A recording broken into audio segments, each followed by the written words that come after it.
스트레스 생리학. 우리가 잘못 알고 있는 당뇨병의 진짜 관리. 안녕하세요. 네이버 엑스퍼트 참 쉬운 이야경어입니다. 이번 시간에는 스트레스 생리학, 우리가 잘못 알고 있는 당뇨병의 진짜 관리에 대해 알아보겠습니다. 1. 혈당을 빨리 내려주는 운동요법. 2. 산증을 악화시키는 음식. 3. 교감신경을 자극하는 음식. 4. 알칼리성 식품의 종류. 5. 인체의 산염기 평형과 보상기전. 6. 역류성 식도염의 원인과 관리. 7. 불면증과 야간뇨의 원인과 관리. 8. 부교감신경을 활성화하는 방법에 대해 알아보겠습니다. 1. 혈당을 빨리 내려주는 운동요법. 과거에는 당뇨 환자가 지금처럼 많지 않았습니다. 과거의 당뇨병은 기름진 음식을 즐기고 육체 노동을 하지 않는 상류층에서 드물게 발생하는 질병이었습니다. 그 이유는 영양과 운동 때문입니다. 옛날에는 잡곡밥과 채소 반찬 위주의 식사를 했기 때문에 혈당이 많이 올라가지 않았고 또 몸을 많이 움직여서 당을 소모해 버렸기 때문에 당뇨병 증상이 지금처럼 심하게 나타나지 않았을 것입니다. 그러나 현대에는 달고 기름진 음식을 쉽게 접할 수 있고 운동이 부족한 생활을 하기 때문에 스트레스 반응이 나타나면 곧바로 당뇨병이 생길 수 있습니다. 고혈당에 대한 응급처치 방법은 바로 운동입니다. 머리가 아플 때 두통약을 먹으면 통증이 가라앉는 것처럼 혈당이 높을 때 운동을 하면 혈당이 바로 내려갑니다. 운동을 하면 근육세포가 움직일 수 있는 에너지원을 확보하기 위해 혈액 속의 포도당을 세포 안으로 마구 끌어당겨서 생각보다 혈당이 빨리 떨어집니다. 이 현상은 쉬고 있는 근육세포는 인슐린 없이는 포도당을 흡수하지 못하지만 운동을 하고 있는 근육세포는 인슐린의 도움 없이도 포도당을 흡수할 수 있기 때문에 이러니입니다. 그러나 이미 높아진 혈당을 낮추는 것만이 운동의 목적은 아닙니다. 몸을 움직여서 혈액순환을 좋게 하면 혈액이 정체되면서 만들어지는 혈전이나 염증 유발 물질을 예방할 수 있습니다. 그에 못지않게 중요한 것은 운동을 통해서 무력감이나 두려움을 떨치고 스트레스에 대항할 수 있는 긍정적이고 능동적인 삶의 방식과 즐겁고 행복한 감정을 되찾는 것입니다. 운동은 기분 전환에도 효과가 있을 뿐만 아니라 자기 몸에 대한 통제력을 길러주어서 스트레스에 빼앗긴 삶의 주도권을 되찾을 수 있는 바탕이 됩니다. 인슐린 주사를 맞는 제1형 당뇨 환자에게도 운동이 중요합니다. 어린 나이에 시작된 힘든 투병 생활과 관련하여 낮은 자존감, 자책감, 외로움, 두려움 같은 감정들에 사로잡히기 쉽기 때문입니다. 이런 감정들은 스트레스 반응을 강화시켜서 다시 당뇨가 악화되는 악순환을 일으킬 수 있기 때문에 자기도 모르게 부정적인 감정에 빠지지 않도록 의식적으로 주의를 기울여야 합니다. 1형 당뇨 환자는 혼자 하는 운동보다 여럿이 함께하는 운동을 하는 것이 더 좋습니다. 그렇게 함으로써 고립감을 극복하고 승부욕을 키워서 두려움에 대항할 수 있는 자신감을 갖출 수 있습니다. 또한 운동을 할 때 부신수질에서 분비되는 아드레날린이 1형 당뇨의 원인인 자가면역을 억제하는 효과가 있기 때문에 운동의 중요성은 더 커집니다. 당뇨가 심한 사람일수록 필수적으로 운동을 해야 하지만 쓰러질 정도로 심하게 운동을 하는 것은 좋지 않습니다. 기분이 좋아져서 다음날 또 하고 싶을 정도로만 하는 것이 적당합니다. 그 이유는 너무 힘든 운동은 그 자체가 스트레스가 되어서 스트레스 호르몬이 잔뜩 분비될 뿐만 아니라 의욕을 상실해서 운동을 계속하지 못하게 만들 수 있기 때문입니다. 격렬한 운동이 좋지 않은 또 다른 이유는 운동을 할수록 산성을 띠는 대사산물인 젖산이나 케톤체가 많이 생성되어 대사성 산증을 유발할 수 있기 때문입니다. 당뇨 환자는 산증을 중화할 수 있는 완충체계가 고갈된 상태이고 만성 스트레스로 인해 간과 신장으로 가는 혈류가 감소되어 있습니다. 그 결과 간에서 젖산을 대사하거나 신장에서 케톤체와 수소이온을 배설하는 속도가 느리기 때문에 운동의 후유증에서 회복되는 속도가 건강한 사람보다 현저히 느립니다. 그러므로 당뇨 환자는 가벼운 운동을 꾸준히 하는 것이 이상적이고 운동을 마친 후에는 따뜻한 물에 몸을 담가서 근육에 쌓인 피로물질이 잘 분해될 수 있는 환경을 만들어주는 것이 좋습니다. 이 산증을 악화시키는 음식. 당뇨 환자는 혈당을 많이 올리는 음식만이 아니라 대사성 산증을 악화시키는 음식과 교감신경을 자극하는 음식도 주의해야 합니다. 우리가 먹는 모든 음식은 대사 과정에서 산성물질을 발생시킵니다. 지방, 단백질, 탄수화물 순으로 산성이 강합니다. 특히 지방이 불완전하게 대사될 때 만들어지는 케톤체의 산성은 무척 강합니다. 따라서 당뇨 환자는 지방을 제한하는 것이 가장 중요합니다. 지방의 총 섭취량도 제한해야 하고 지방의 종류도 제한해야 합니다. 지방 중에서도 산패된 지방과 트랜스 지방이 가장 나쁩니다. 산패된 지방이란 생산한 지 오래되고 빛과 산소에 오래 노출되었거나 높은 온도로 가열해서 변질된 지방을 말합니다. 그러므로 식용유는 냉장고에 보관하고 한번 튀겼던 기름은 다 버리도록 합니다. 트랜스 지방은 액체 상태인 식물성 기름에 공업적으로 수소를 결합시켜서 고체 상태로 만든 마가린이나 쇼트닝 같은 제품을 말합니다. 트랜스 지방은 자연적으로 존재하지 않는 구조이기 때문에 인체에서 대사하기 힘듭니다. 그 결과 혈관 속에서 뭉쳐서 심혈관 질환을 일으킬 뿐만 아니라 여드름이나 뾰루지의 원인이 되기도 합니다. 기름에 튀긴 라면, 치킨, 과자, 도넛, 케이크, 초콜릿, 유제품, 오래된 식용유에 산패된 지방과 트랜스 지방이 많이 들어있습니다. 단백질도 산성식품이기는 하지만 단백질은 우리 몸의 필수적인 구성성분이기 때문에 충분히 섭취하도록 신경 써야 합니다. 의외로 우리나라 사람들은 단백질 섭취가 부족한 경우가 많습니다. 그러나 너무 많은 단백질을 섭취하면 신장의 사구체가 손상되고 단백뇨가 생기며 신장 기능을 악화시킬 수 있기 때문에 과량의 단백질을 섭취하지 않도록 주의해야 합니다. 3. 교감신경을 자극하는 음식. 교감신경을 자극하는 음식은 카페인과 매운 음식입니다. 카페인은 중추신경을 자극하고 혈관을 수축시켜서 결과적으로 스트레스 반응을 이끌어냅니다. 카페인이 들어있는 음식에는 커피, 초콜릿, 코코아, 녹차, 홍차 등이 있습니다. 디카페인 커피에도 카페인이 많이 남아 있습니다. 로즈마리나 라벤더 같은 향이 강한 허브차도 교감신경을 자극합니다. 매운 음식을 먹으면 몸에서 열이 발생하는데 이 열이라는 것은 포도당이나 지방산이 분해될 때 발생하는 것이므로 매운 음식은 교감신경을 자극해서 당뇨 증상을 악화시킵니다. 고추, 후추, 카레, 생강, 마늘 등 매운맛을 내는 모든 향신료와 채소가 여기에 포함됩니다. 인삼이나 홍삼 같은 약재나 몸에서 열을 내는 대부분의 보약 역시 좋지 않습니다. 4. 알칼리성 식품의 종류.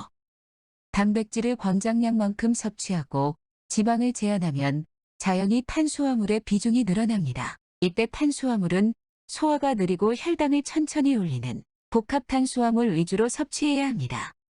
곡식은 껍질이 있는 상태로 먹어야 혈당이 늦게 오르고 식이섬유가 여분의 지방을 흡착해서 고지혈증 완화에 도움이 되고 껍질에 있는 무기질이 체액의 pH를 약알칼리로 유지하는 데 도움이 됩니다.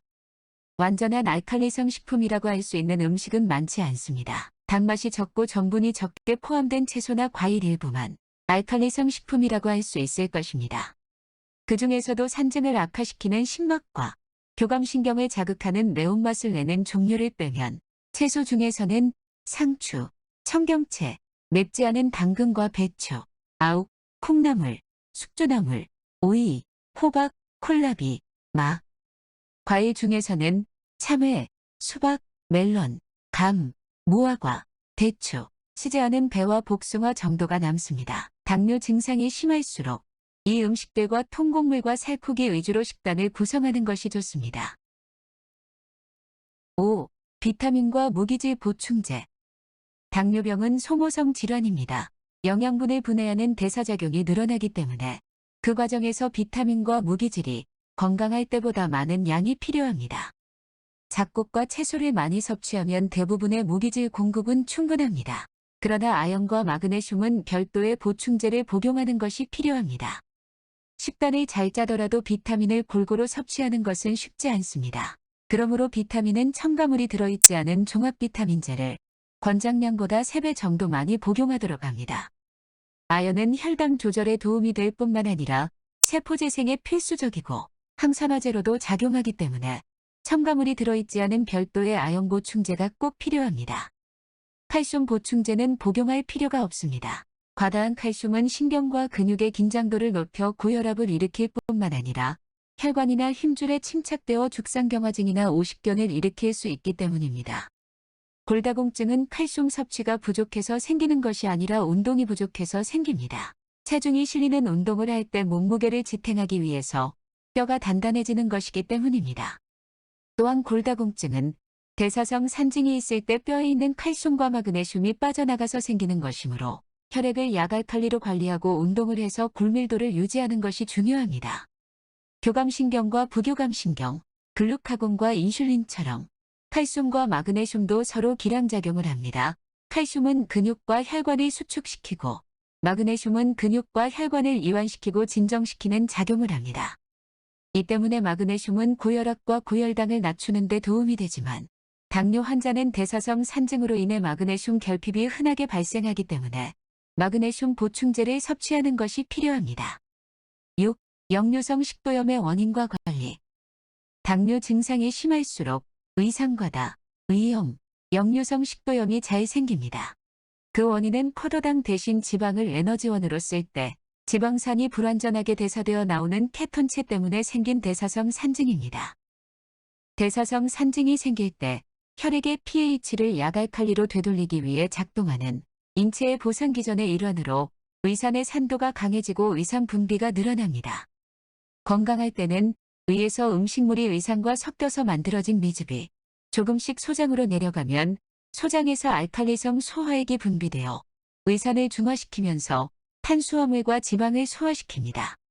그러나 산증일 때는 의산 분비는 평소보다 증가하는데 소장의 알칼리성 소화액 분비는 감소하기 때문에 미즙이 소화되어 대장으로 내려가지 못하고 소장에 머물러 있게 됩니다. 소장에서 생긴 정체 때문에 위에서도 정체가 생겨서 산성이 강한 미즙이 오랫동안 위에 머물러 있다가 자세의 변화나 위의 움직임에 따라 식도로 역류하면서 식도염을 일으킬 수 있습니다.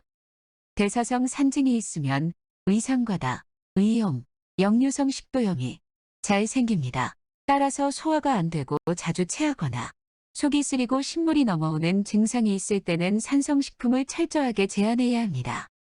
산성식품과 함께 의산 분비를 자극하는 커피와 담배를 피하고 스트레스 반응을 유발하는 감정과 정신의 소모, 과로, 수면 부족 같은 상황을 피하도록 합니다. 또한 스트레스 상태에서는 소화기로 가는 혈류가 줄어서 위, 소장, 대장의 온도가 내려가고 전체적인 소화액 분비와 연동운동이 줄어들어 소화불량과 함께 변비가 생기기 쉽습니다. 동시에 스트레스 때문에 열이 오르고 고혈당이 생겨서 갈증을 느낍니다. 그러나 목이 마르고 속이 탄다고 해서 차가운 물을 마시면 위의 온도가 더 내려가서 딸꾹질을 하거나 체할 수 있습니다.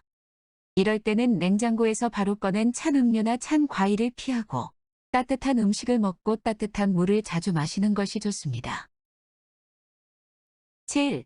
불면증과 야간뇨의 원인과 관리. 불면증과 야간뇨는 둘 다 스트레스 때문에 발생하는 증상들이지만 발생하는 기전은 조금 다릅니다. 불면증은 낮에 긴장이 지나쳐서 생기고 야간뇨는 밤에 긴장이 풀어져서 생깁니다. 스트레스 때문에 교감신경이 흥분하게 되면 말초혈관이 수축해서 순원혈액량이 증가하는데 이때 몸을 움직이지 않고 가만히 있으면 머리로 피가 몰리고 밤에도 머리가 쉬지 못해 불면증이 생깁니다. 야간뇨 역시 스트레스가 원인입니다. 낮에 스트레스와 긴장이 심하면 항이뇨 호르몬이 분비되고 신장으로 가는 혈류가 줄어들어 체내의 수분이 정체되고 소변량이 감소합니다. 밤에 잠을 잘 때는 어느 정도 긴장이 풀어지기 때문에 교감신경의 흥분이 가라앉고 부교감신경이 활성화되어 신장으로 가는 혈류가 다시 증가합니다. 그 결과 낮에 몸에 정체되어 있던 수분이 신장을 통해 걸러져서 잠을 자는 도중에 소변이 많이 생성되기 때문에 야간뇨가 생기게 됩니다. 스트레스가 없을 때는 낮에 물을 많이 마셨거나 수박 같은 과일을 먹어서 밤에 소변이 많이 생성된다고 해도 자다가 한두 번 깨는 정도에 그칩니다. 그러나 스트레스로 인한 불면증이 있을 때는 신경이 예민한 데다 대사성 산증으로 인해 소변의 산도가 낮아져서 소변이 조금만 고여도 방광벽을 자극하기 때문에 수시로 잠에서 깨어나게 됩니다. 따라서 불면증과 야간뇨를 해결하기 위해서는 우선 낮에 몸을 많이 움직여서 기운이 아래로 내려갈 수 있도록 하는 게 좋습니다. 특히 빨리 걷기와 계단 오르기 같은 하체 운동이 효과적입니다. 하체 운동을 통해 허벅지, 종아리, 발목, 발바닥 근육이 탄탄해지면 혈액의 통한 영양소와 산소 공급이 많아지기 때문에 가만히 있어도 발끝까지 혈액순환이 원활해진다는 장점이 있습니다.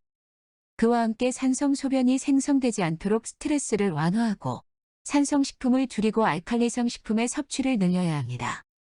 운동을 해도 잠이 오지 않을 때는 숙면을 돕는 음식이나 차를 섭취하도록 합니다. 마그네슘은 신경을 진정시키고 숙면을 도와줍니다. 상추나 캐모마일에는 잠이 잘 오게 하는 성분이 들어 있습니다. 새벽에 깨는 이유는 코티솔 때문입니다. 오전 3시부터 코티솔 수치가 상승하는데 스트레스가 있으면 코티솔 분비가 증가하기 때문에 새벽에 혈당과 혈압이 오르고 체온이 올라서 일찍 눈이 떠집니다. 나이가 들수록 저녁잠이 많아지고 새벽잠이 없어지며 잠을 잘 때 TV를 틀어놓고 있는 이유도 스트레스와 코티솔 때문입니다. 당뇨 환자의 불면증도 마찬가지입니다. 이런 경우 오랫동안 저녁형 인간으로 살아온 사람이라도 아침형 인간으로 생활 패턴을 바꾸는 것이 좋습니다. 코티솔 분비가 적은 저녁 시간에 빨리 잠자리에 들면 어느 정도 숙면을 취할 수 있습니다. 8. 부교감신경을 활성화하는 방법. 가장 완벽한 휴식은 숙면을 취하는 것입니다. 그러나 숙면이 불가능할 때는 가만히 앉거나 누워서 멍 때리기를 해서 뇌를 쉬게 합니다. 그와 함께 온몸의 근육에서 힘을 빼는 훈련을 하도록 합니다. 스트레스가 심할 때는 교감신경이 흥분해서 자기도 모르게 근육이 긴장하고 관략근에 힘이 들어가기 때문입니다. 편안하게 누운 상태에서 숨을 들이쉬고 내쉬면서 머리 꼭대기부터 발가락 끝까지 온몸의 근육에서 힘을 빼는 연습을 합니다. 근육에 힘이 빠질수록 부교감신경이 활성화됩니다. 또한 극단적인 환경을 피하도록 합니다. 너무 더우면 체온이 상승해서 불쾌한 느낌이 강해지고 너무 추우면 몸을 움츠리느라 근육의 긴장도가 심해져서 뒷목과 어깨에 통증이 생길 수 있습니다. 정신적인 흥분이 심해서 얼굴과 머리로 열이 오를 때는 찬물로 세수를 하거나 얼굴에 차가운 미스트를 뿌려서 냉자극을 주면 부교감신경이 활성화됩니다. 얼굴만이 아니라 부교감신경의 일종인 미주신경이 내려가는 목의 측면에도 냉자극을 주거나 마사지를 하는 것이 효과적입니다. 이 부위는 흉쇄유돌근이 있는 부위입니다. 지금까지 3회에 걸쳐서 우리가 잘못 알고 있는 당뇨병의 원인과 증상과 관리에 대해 알아보았습니다. 당뇨병은 스트레스로 인해 교감신경이 흥분하고 스트레스 호르몬 분비가 증가할 때 시작됩니다. 그러므로 당뇨에서 벗어나는 방법은 스트레스에 짓눌려서 마음의 평정을 잃어버리지 않도록 하는 것입니다. 교감신경이 지나치게 흥분해서 부교감신경의 활동이 위축되지 않을 수 있어야 합니다. 살면서 겪게 되는 여러 사건들은 스스로 통제할 수 없지만 그 사건들에 대한 반응은 본인이 통제할 수 있는 영역입니다. 거대하고 압도적인 스트레스 때문에 일시적으로 부정적인 감정에 사로잡히게 되더라도 그 감정으로부터 스스로 벗어날 수 있는 능력을 회복하는 것이 건강을 되찾을 수 있는 방법이라고 생각됩니다. 네이버 엑스퍼트 접속. 참 쉬운 의학용어 검색. 원하는 상담 또는 강의 프로그램 선택. 구매하기. 상담 시작 또는 강의 동영상 시청. 상담 종료. 거래 확정하기. 강의 내용에 대한 개별적인 상담은 네이버 엑스퍼트 참 쉬운 의학용어로 신청해 주시기 바랍니다. 지금까지 네이버 엑스퍼트 참 쉬운 의학용어였습니다. 안녕히 계십시오.